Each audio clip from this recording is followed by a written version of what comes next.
let's continue our discussion about negotiated syllabuses. And now we will start with an example of negotiated syllabus. And for your reference, the example is coming from Nation and McAllister text, language curriculum design, right? What's the example and what's its significance for negotiated syllabus? This is what we are going to see now, right? Before we talk about, I would just like, since in the introductory session we have talked about what means by negotiated syllabus, could you just think about an example of negotiated syllabus? Or for example, if in future, if you are given the task about language teaching, and how would you negotiate some parts of the syllabus, some parts of the lesson rather, okay? And how would you integrate this type of syllabus into your own language teaching? What you can do, you could pause the video for a while and think about these questions here, right? The example, what's the example? For example, there are some students come in to learn English, right? And the teacher is actually preparing them for university programs where they are going to join various programs, okay? And instead of, starting from needs analysis, just the teacher starts from the course actually and starts sort of giving them lectures. And once the students are settled in, the teacher takes a pause. And afterwards, she just invites students, okay, you are settled now, and let's discuss what we are going to cover in this course, right?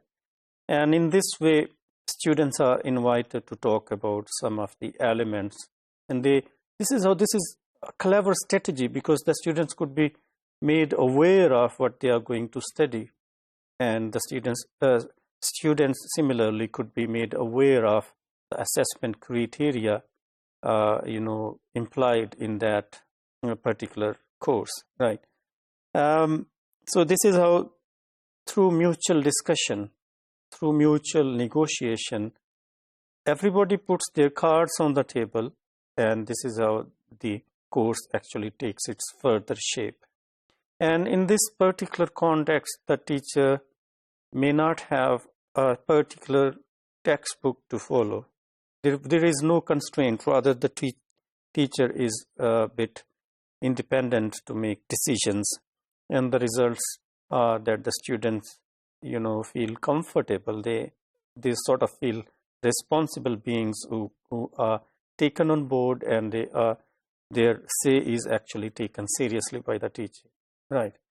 So this example shows that the teacher actually doesn't start with the negotiation process in the beginning. Rather, it's done towards the third or the fourth lecture of the course.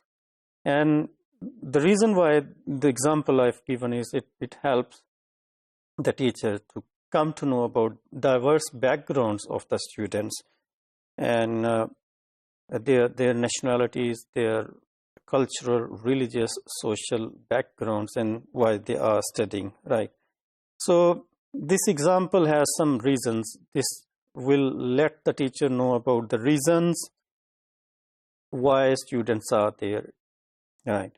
And this is how the teacher could, in the following sessions, she could bring in some tasks which are relevant to the diverse needs of the students. And this could be considered credible because students are taken on board and they are involved in the negotiation process. And this is how, negotiating syllabus or a course or a lesson is not a straightforward process as it appears to be. Rather, it's through trial and error. You might think of making the negotiation in the first class, but if it doesn't work, you might stop and might redo it in the third one rather than the second one.